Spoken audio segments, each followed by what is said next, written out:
ओम शांति। इंसान की किस्मत कब और कैसे बदलती है? देखिए, जिंदगी एक हसीन किताब है, लेकिन पर जरूरी नहीं कि इस किताब के सारे पन्ने हसीन हों, हमारे हिसाब से हों। अगर कोई ऐसा पन्ना आ जाए जिसमें राहतें ना हों, सुकून ना हो, शांति ना हो, तो सब्र करना।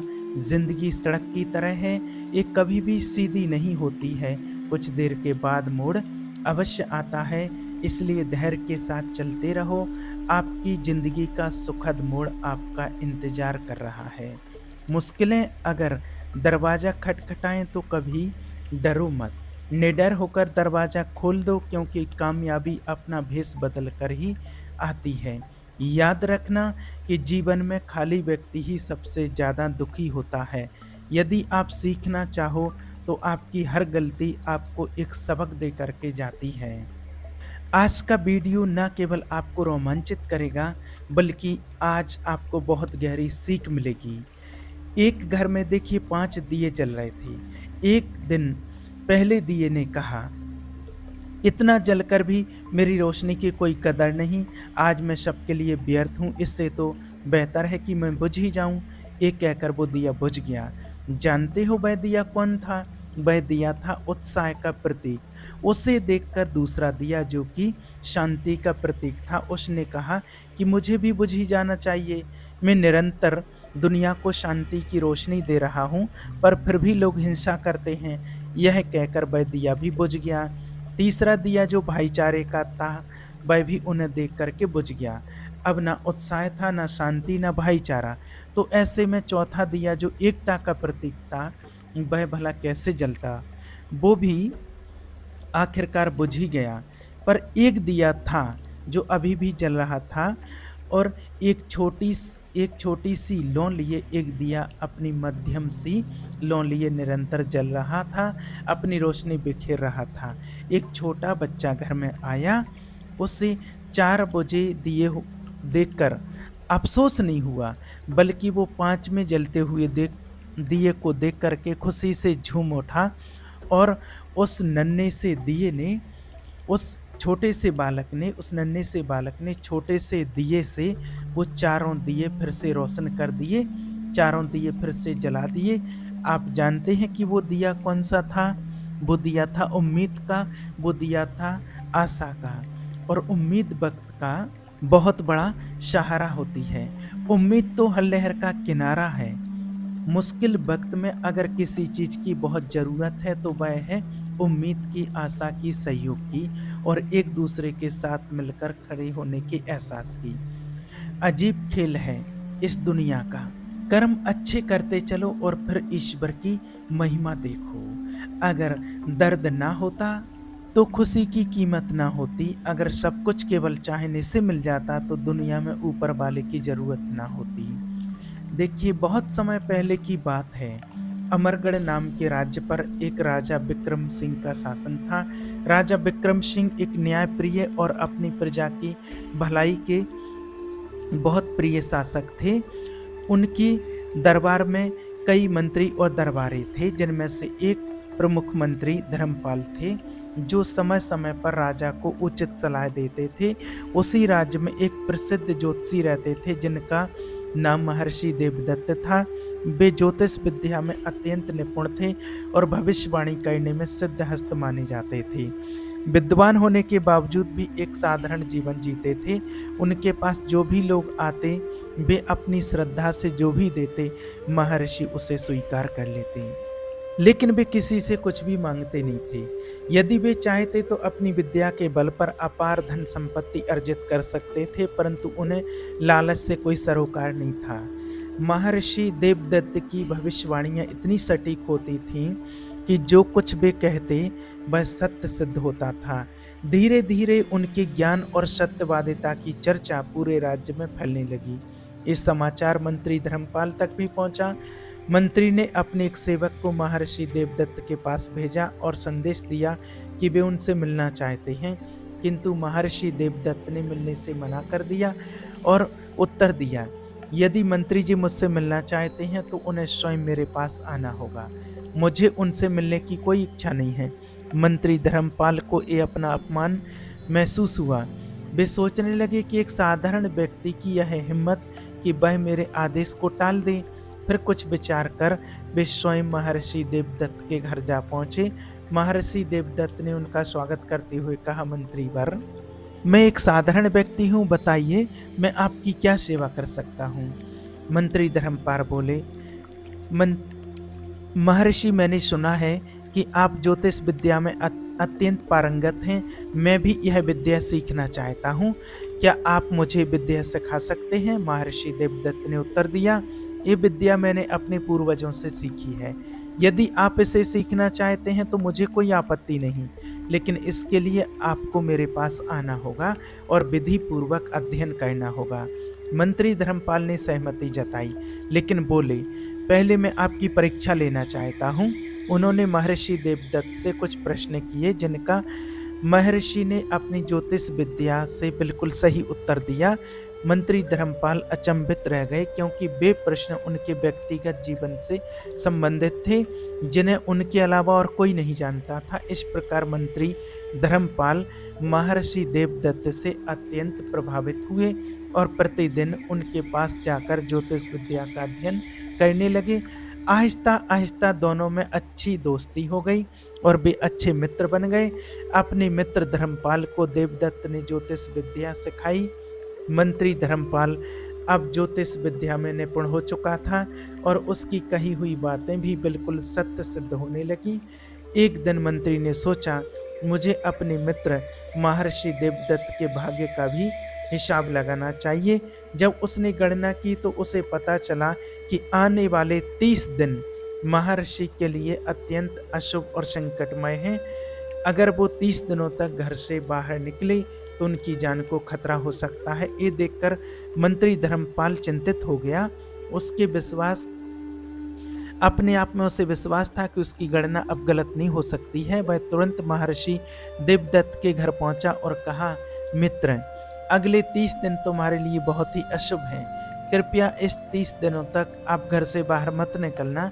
महर्षि देवदत्त ने स्वयं अपनी गणना की तो पाया कि यह भविष्यवाणी सही थी। सच में आने वाले 30 दिन उनके लिए अत्यंत कठिन हो सकते थे। मंत्री ने कहा, मैंने तुम्हें चेतावनी दे दी है, अब तुम अपना ध्यान रखना, हम 30 दिन के बाद ही मिलेंगे। महर्षि ने उत्तर दिया, ठीक है, मैं 30 दिन तक घर में ही रहूंगा। उम्मीद है कि मेरी जान सलामत रहेगी, आगे जो ईश्वर की इच्छा। इसके बाद महर्षि देवदत्त ने अपने घर का दरवाजा बंद कर लिया और वहीं रहने लगे। एक एक करके 29 दिन बीत चुके थे।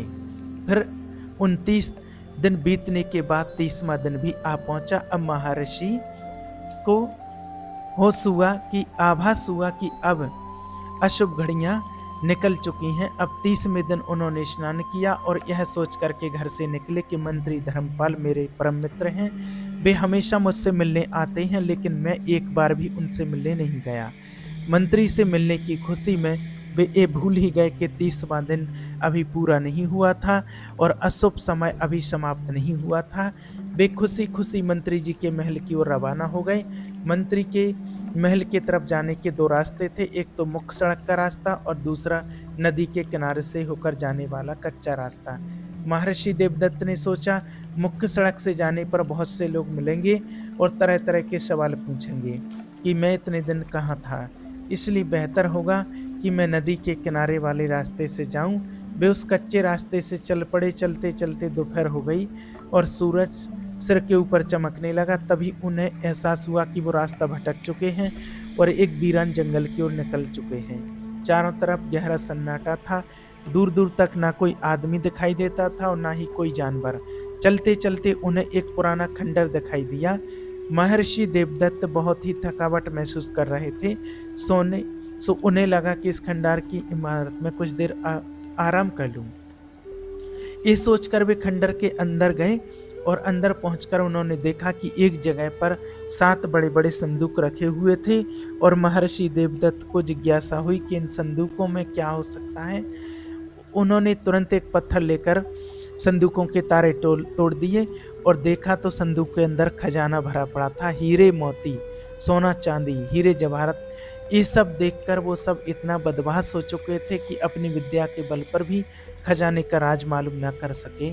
आखिर उन्होंने सोचा कि अपने दोस्त मंत्री धर्मपाल को इस खजाने के बारे में ठीक रहेगा बताना, क्योंकि ये सारी दौलत मेरे किस काम की है। वह जल्दी जल्दी दौड़ते हुए नगर के पास वापस गए, वहां से मंत्री के महल का रास्ता पकड़ लिया। मंत्री ने जब सुना कि महर्षि देवदत्त खुद आए हैं तो वो बहुत ही हैरान हुआ। उसके हिसाब से तो अभी महर्षि देवदत्त का 30वां दिन पूरा नहीं हुआ था और महर्षि देवदत्त की जान सूरज ढलने तक खतरे में थी। वो तुरंत मंत्री धर्मपाल ने महर्षि देवदत्त को महल के अंदर बुलाया और कहने लगे, आपने क्यों तकलीफ की, वैसे भी अभी 30वां दिन पूरा नहीं हुआ है। महर्षि देवदत्त बोले, हाँ भाई, मुझे मालूम है कि आज 30वां दिन है और बाकी के दिन 29 दिन की तरह यह भी खुशी से बीत जाएगा, लेकिन हैरानी की बात यह है कि आज का दिन मेरे लिए बहुत ही भाग्यशाली है। इसके बाद उन्होंने खजाना मिलने के बाद मंत्री को बता दी और कहा कि इतनी दौलत का भला मैं क्या करूंगा, आप एक खजाना रख लीजिए। हाँ, अगर आपका दिल चाहे तो उसमें से कुछ मुझे भी दे देना।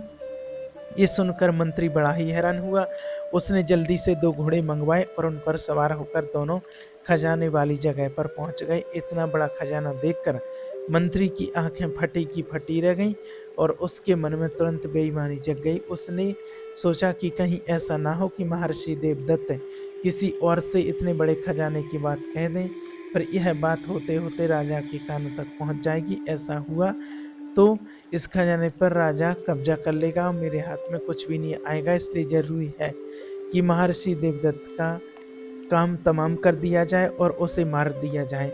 ये सोचकर मंत्री ने महर्षि देवदत्त को धक्का दे दिया और उसे जमीन पर गिरा दिया और अपनी तलवार निकाली। और ये देखकर महर्षि देवदत्त हैरान हो गए और बोले, धर्मपाल, क्या बात है, क्या मुझे से कोई गलती हो गई है? धर्मपाल बोला, हाँ, गलती तो तुमसे हुई है और तुम्हारी गलती ये है कि इतने बड़े खजाने के बारे में तुमने मुझे बता दिया।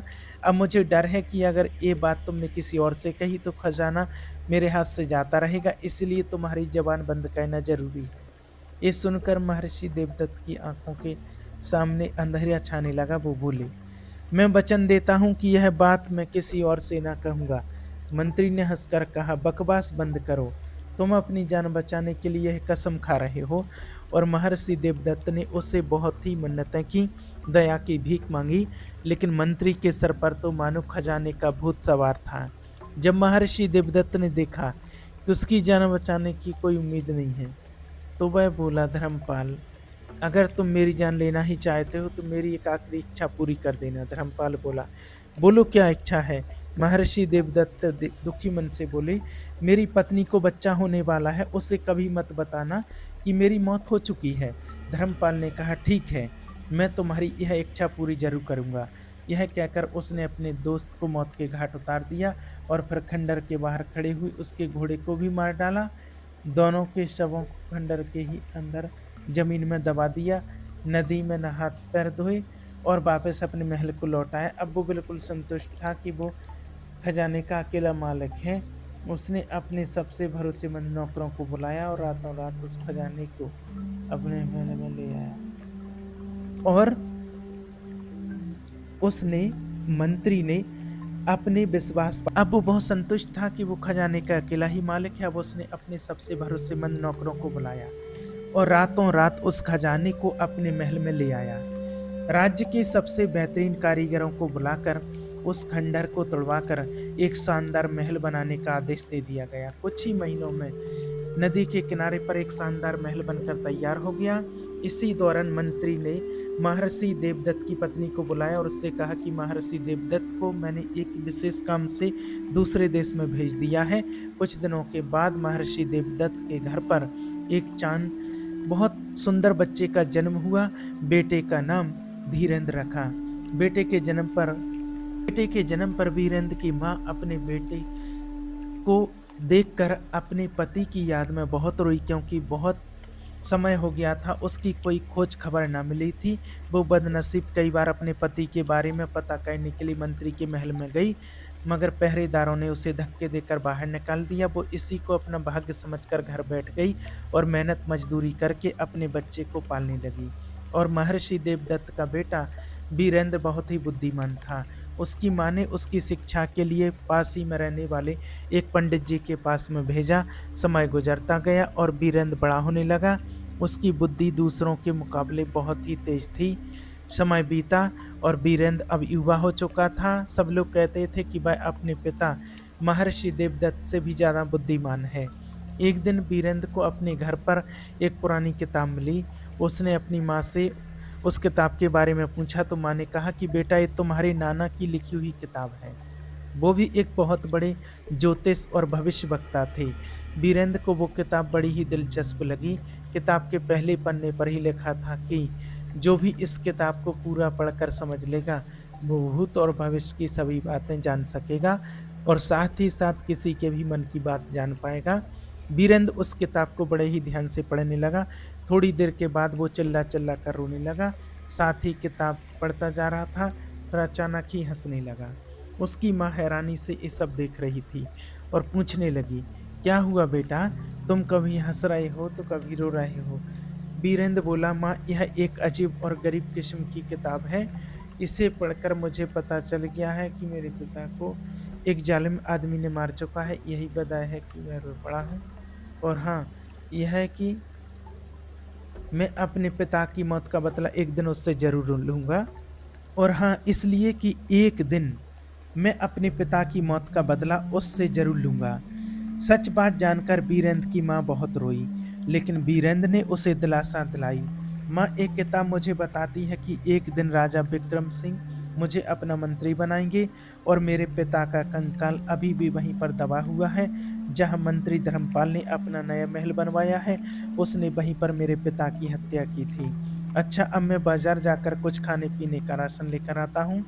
वीरेंद्र की माँ ने कहा कि लेकिन बेटा, राशन के लिए हमारे पास पैसे तो नहीं हैं। माँ, आप चिंता मत कीजिए, इस किताब ने मुझे ऐसा तरीका बताया है जिससे बिना पैसे के ही हमें राशन मिल जाएगा। यह कहकर वीरेंद्र गाँव के बनिए के पास गया और बनिए से बोला, "क्या तुम मुझे जानते हो?" बनिए ने कहा, "तुम महर्षि देवदत्त के बेटे हो।" वीरेंद्र ने जवाब दिया, "ठीक कहा, तुम कल से रोज़ मेरे घर पर 2 बोरी आटा, 3 बोरी चावल और 1 बोरी दाल और घी भेज दिया करना।"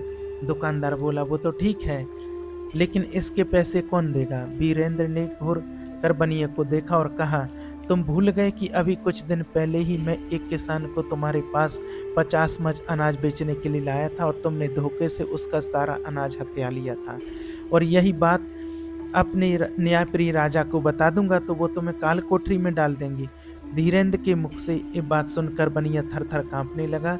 वीरेंद्र ने तो उसका सारा राज जान लिया था और ये बात सच भी थी कि उसने पिछले महीने एक किसान को लूट लिया था, जिसे वीरेंद्र लेकर के आया था। बनिया हैरान था कि वीरेंद्र को यह राज की बात कैसे मालूम हुई।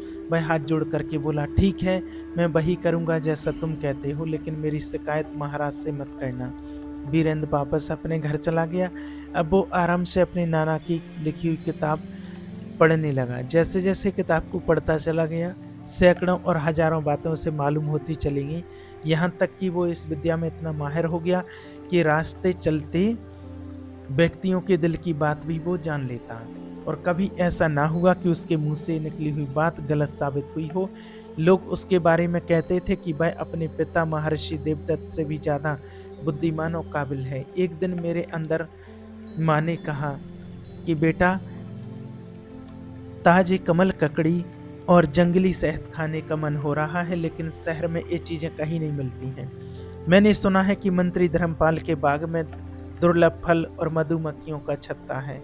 किसी को भेजकर वहाँ से ये सब मंगवा दे। मंत्री धर्मपाल का नाम सुनकर वीरेंद्र के तन बदन में आग लग गई। उसने कहा कि हाँ, ठीक है माँ, मैं वह दुर्लभ फल और मधुमक्खियों का छत्ता खुद लेने जाता हूँ। और वह घर से चल दिया। जब वीरेंद्र बगीचे में पहुंचा तो दरवाज़ा बंद था। उसने बगीचे के रखवाले को आवाज़ दी, थोड़ी देर के बाद एक मोटा सा आदमी दरवाजे पर आया और गुस्से से बोला, क्या बात है भाई, क्यों चिल्ला रहे हो? वीरेंद्र बोला, मेरी माँ का दिल दुर्लभ फल और मधुमक्खियों का छत्ता खाने का है, बस वही चाहता हूँ। वह आदमी बोला, तुम जानते हो कि यह मंत्री जी का बगीचा है, कोई दुकान नहीं है, दफा हो जाओ यहाँ से। रखवाला दरवाजे बंद ही करने वाला था कि वीरेंद्र ने चिल्लाकर कहा, खबरदार, दरवाजा बंद मत करना। कल जो सांप तूने मारा था उसकी माँ तुझे डसने के लिए बैठी है। ये बात सुनकर रखवाला हैरान रह गया। उसने झुककर बाद में इधर उधर देखा तो सच में एक नागिन वहां पर दिखाई दी। रखवाले ने मन में सोचा, मैंने इसे ऐसे ही डांट दिया। वह पूछने लगा कि तुम्हें कैसे पता कि कल मैंने एक सांप को मारा था, मुझे इसकी मां डसने वाली है। वीरेंद्र ने कहा, तुम्हें इस बात से कोई मतलब नहीं होना चाहिए, तुम्हें सब साथ देना हो तो दो, वरना मैं जाती हूँ। रखवाला बोला, अरे गुस्से क्यों हो रहे हो, चलो मेरे साथ, चलो अंदर चलो, मैं तुम्हें बहुत सारा फल और मधुमक्खियों का छत्ता दूंगा, लेकिन ये बात तुम किसी और को मत बताना, वरना मंत्री धर्मपाल मेरी खाल खिंचवा देगा। धीरेन्द्र बोला, तुम उसकी चिंता मत करो, उसकी जिंदगी के थोड़े ही दिन और रह गए हैं। रखवाले ने वीरेंद्र को एक तरफ बिठाया और उसके लिए फल और मधुमक्खियों का छत्ता लेने के लिए चला गया। इस दौरान मंत्री धर्मपाल टहलता हुआ बाग में आ पहुंचा। उसने वीरेंद्र को देखा तो रखवाले से पूछा, ये कौन है? रखवाला बोला, हजूर, यह लड़का अजीब और गरीब बातें करता है जो मेरी समझ से बाहर है। फिर उसने फल मांगे और सांप की बातों से बता दी। मंत्री बड़ा ही हैरान हुआ, वीरेंद्र को गौर से देखने लगा। उसने रखवाले को वहां से जाने के लिए कह दिया और वीरेंद्र से पूछा, लड़के तुम कौन हो, तुम्हारा नाम क्या है? तब वीरेंद्र ने जवाब दिया, मेरा नाम वीरेंद्र है, मेरे पिता महर्षि देवदत्त हैं। महर्षि देवदत्त का नाम सुनकर मंत्री कांप गया, उसके अंदर डर समा गया, लेकिन फिर वो संभल कर बोला, तुम्हारे पिता को मैं जानता हूँ, बड़े ही नेक दिल आदमी हैं। मैंने उन्हें देश से बाहर भेजा हुआ एक काम से। ये सुनकर वीरेंद्र को गुस्सा आ गया और वो कहने लगा कि तुम गलत कहते हैं, अब मेरे पिता इस दुनिया में नहीं है। मेरे पिता को एक निर्दयी आदमी ने धन के लालच में मार डाला है। अब मैं अपने पिता की हत्या का बदला लेना चाहती हूँ। ये बात सुनकर के मंत्री धर्मपाल के होश उड़ गए और वो सोचने लगा कि इस लड़के को सब मालूम है और ये मुझसे बदला लेकर के ही रहेगा, किसी तरह से इसे धोखे से ठिकाने लगाना पड़ेगा। मंत्री बोला, दुख की बात है कि तुम्हारे पिता की हत्या हो गई है, मुझे इसकी जानकारी नहीं थी, लेकिन अब मैं उस पापी को अपने हाथों से सजा दूंगा। अच्छा, तुम ये बताओ कि बाग में तुम क्या करने आए हो? वीरेंद्र बोला, मुझे फल और मधुमक्खियों का छत्ता चाहिए था जो सिर्फ इसी भाग में होता है। धर्मपाल बोला, ठीक है, तुम यहीं पर रुको, मैं अभी किसी नौकर को बुलाकर फल और मधुमक्खियों का छत्ता तोड़वाता हूँ। ये कहकर मंत्री एक तरफ चला गया और अपने खास नौकर को अकेले में बुलाकर कहने लगा, एक लड़का उधर बाग में बैठा हुआ है, तुम उसे बहला फुसलाकर धोखे से किसी भी तरह तहखाने में जाओ और उसे में बंद कर दो ताकि वो वहीं पर भूखा प्यासा तड़प कर मर जाए। अगर तुम यह काम कर दोगे तो मैं तुम्हारे मन की इच्छा पूरी कर दूंगा और साथ ही तुम्हें बहुत सारा धन भी दूंगा।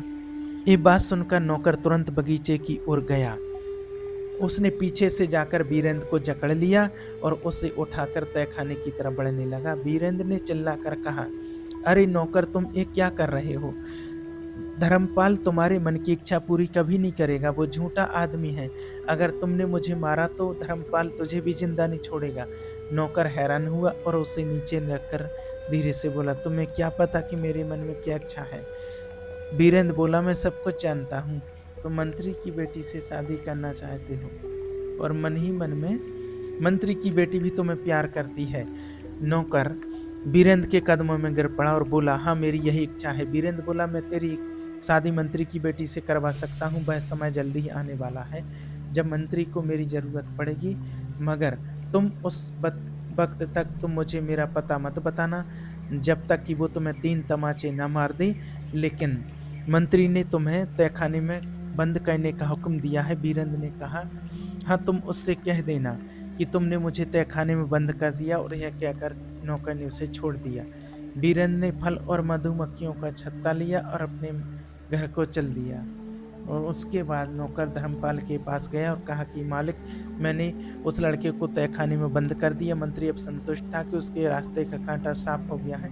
जिस दिन मंत्री ने तहखाने की साजिश की, इसी रात महाराज विक्रम सिंह को एक अजीब और गरीब सपना दिखाई दिया। लेकिन जब उनकी आंख खुली तो उसे वह सपना याद नहीं रहा। वो बाकी सारे काम भूलकर इसी उधेड़बुन में लग गया कि रात को उसने क्या सपना देखा था। सुबह वो दरबार में आया और अपने सभी मंत्रियों से कही कि वो जानना चाहता है कि रात को उसने क्या सपना देखा था और उसके सपने का मतलब क्या था। सारे मंत्री परेशान थे कि आखिर राजा के सपने के बारे में कैसा पता किया जाए। राजा ने अपने सबसे बुद्धिमान मंत्री निकी धर्मपाल से कहा कि तुम हमारे सबसे योग्य मंत्री हो, तुम ही बताओ कि रात को हमने क्या सपना देखा था। जब वो भी राजा के सपने के बारे में बताने में नाकाम रहा तो राजा विक्रम सिंह गुस्से से लाल पीले हो गए और बोले कि अगर 15 दिन के अंदर तुम मुझे अपने सपने के बारे में नहीं बता सके तो तुम मंत्री रहने के लायक नहीं रहोगे। और फिर तुम तो ज्योतिष विद्या भी जानते हो, मेरे सपने के बारे में न बता सके तो तुम्हारी खैरियत नहीं है। राजा का गुस्सा देखकर मंत्री घबरा गया। दरबार खत्म होने के बाद वह अपने महल में गया। ऐसा करते करते 15 दिन बीत गए, लेकिन मंत्री को समस्या का कोई हल न मिला। तभी अचानक महर्षि देवदत्त के बेटे का ख्याल आया। मन में वो सोचने लगा कि क्यों मैंने उसे मरवा दिया। अगर वो आज जिंदा होता तो जरूर सपने के बारे में मुझे बता देता। फिर मंत्री को ख्याल आया कि हो सकता है वो जिंदा हो, नौकर ने उसे छोड़ दिया हो। फिर उसने इस नौकर को बुलाया और कहा, बहुत दिन पहले तुम्हें एक लड़की को तहखाने में डालने को कहा था, मुझे यकीन है कि वो तुम्हारे हाथों से बच निकला होगा। नौकर ने कहा, नहीं हजूर, मैंने तो उसे तहखाने में बंद कर दिया था, अब तक तो उसकी हड्डियां भी गल गई होंगी। मंत्री आज बावला हुआ, नौकर को एक के बाद एक 3 तमाचे मारने लगा और बोला, तू झूठ बोलता है, सच बता। नौकर बोला, मालिक सच बात तो ये है कि वह लड़का जिंदा है। मंत्री यह बात सुनकर खुश हुआ और बोला, ये बात तूने पहले मुझे क्यों नहीं बताई। नौकर बोला, हुजूर, ये बात मुझे इस लड़के ने कही थी कि जब आप 3 तमाचे मुझे मारे तभी मैं ये सच बताऊं। मंत्री ने कहा, ठीक है, अब तुम जाओ, बीरंद को लेकर के आओ। नौकर तुरंत बीरंद के घर पर गया और उसे लेकर मंत्री के पास आया। मंत्री ने बीरंद से माफी मांगी और कहने लगा कि राजा विक्रम सिंह ने एक सपना देखा है और वो भूल चुका है। क्या सपना था? तुम अपनी विद्या के बल पर उसका सपना बताओ, उस सपने का अवसर भी बताओ। तब सभी दरबारी की चाल उस नौकर बीरेंद्र के घर पर गया और उसे लेकर मंत्री के पास आया। धर्मपाल मंत्री ने बीरेंद्र से माफी मांगी और कहने लगा कि राजा विक्रम सिंह ने एक सपना देखा है और वो भूल चुका है कि क्या सपना था। तुम अपनी विद्या के बल पर उसका सपना बताओ और उस सपने का मतलब भी बताओ, तभी सब दरबारियों की जान बच सकती है। बीरेंद्र ने कहा, ठीक है, अगर यह बात है तो कल आप दरबार में राजा से कहिएगा कि आपका एक शिष्य राजा के सपने के बारे में बता सकता है, फिर दरबार में मुझे बुला लीजिएगा, मैं वहीं पर राजा के सपने का राज बता दूंगा। इस समय मुझे अब जाने दीजिए। मंत्री बेचारा क्या करता, वह इस बात पर राजी हो गया। अगले दिन जब राज दरबार में मंत्री से बात कही कि मेरा एक शिष्य है जो आपके सपने का रहस्य बता सकता है, राजा ने तुरंत एक सिपाही को बीरेंद्र को बुझाने के लिए भेज दिया। थोड़ी देर बाद सिपाही वापस बोला, हजूर, बीरेंद्र राज दरबार में आने को तैयार है, परंतु उसे कोई सवारी पसंद नहीं आ रही है।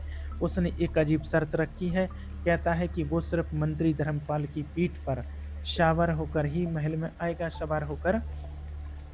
दरबार में सब यह बात सुनकर जोर जोर से हंसने लगे और राजा भी। राजा ने कहा, मंत्री जी, लगता है आपने अपने शिष्य को बड़ी ही तकलीफ दी है, इसलिए वह आपको बेइज्जत करना चाहता है। खैर, कारण जो भी हो, हमें अपने सपने के बारे में जानना है, वही करिए जैसा कि अपने शिष्य ने कहा है। जाओ और अपनी पीठ पर बिठाकर उसके लाओ। और मंत्री ना चाहते हुए शर्मिंदगी के साथ बीरेंद्र के घर पर पहुंचा। बीरेंद्र चलकर उसकी पीठ पर पहुंच गया और चाबुक मारता हुआ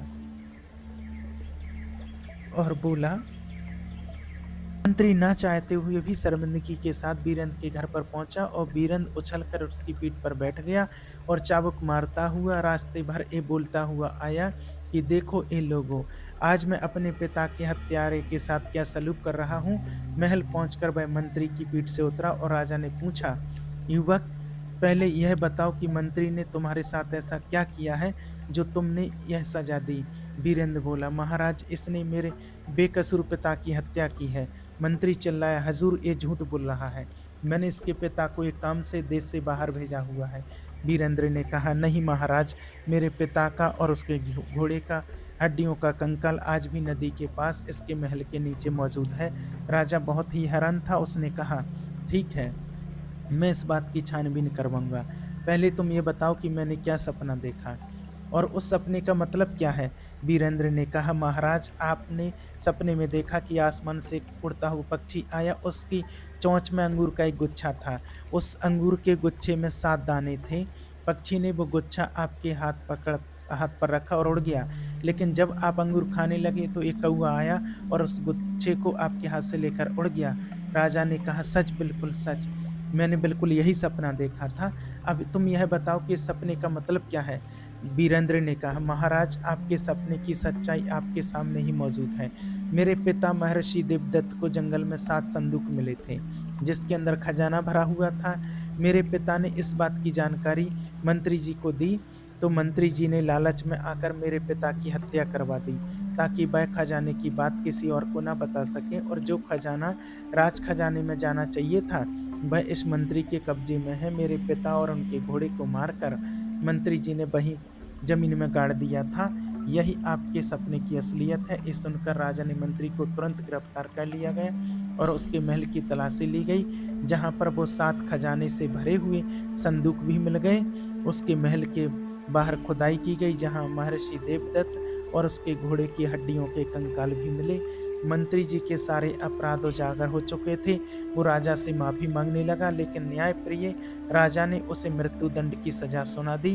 फिर वीरेंद्र ने अपने पिता की अस्थियों को पूरे रीति रिवाज से उनका अंतिम संस्कार किया।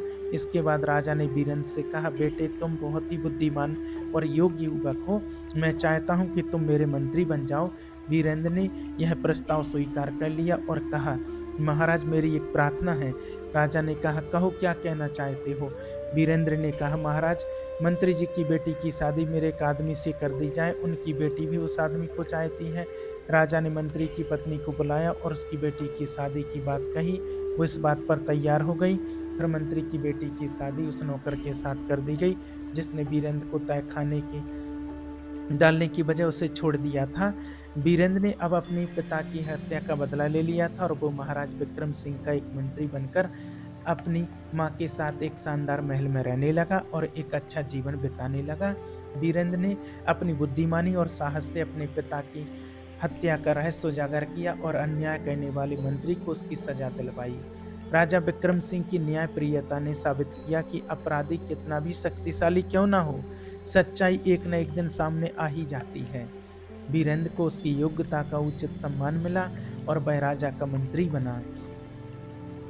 इस वीडियो में यही दर्शाया गया कि मंत्री ने छल कपट से वीरेंद्र के पिता की हत्या कर दी और अपने अपराध को छिपाए रखा, लेकिन अंततः उसका सच और सच्चाई सामने आ ही गया। उसके पापों का फल उसे मृत्यु के रूप में मिला। यह हमें सिखाता है कि धोखा, छल और अन्याय ज़्यादा समय तक नहीं टिकते हैं। सत्य और न्याय की जीत हमेशा होती है। इसलिए हमें हमेशा सत्य की राह पर चलना चाहिए और अच्छे कर्म करना चाहिए, क्योंकि अच्छे कर्मों का फल उतना ही शुभ होता है। इससे हमें ये शिक्षा मिलती है कि सत्य के मार्ग पर चलने वालों की हमेशा जीत होती है। इसके अलावा दयालुता और अच्छाई का प्रतिफल अवश्य मिलता है, जैसा कि मंत्री की बेटी और उस नौकर के मामले में हुआ। वीरेंद्र ने न केवल अपने पिता के हत्यारे को दंड दिलवाया, बल्कि अपने जीवन को भी एक नई दिशा दी, जिससे वह अपने परिवार के साथ सुखी जीवन बिता सका। इसलिए हमें हमेशा सत्य के मार्ग पर और सत्यता को ही अपने जीवन में अपनाना चाहिए। ओम शांति।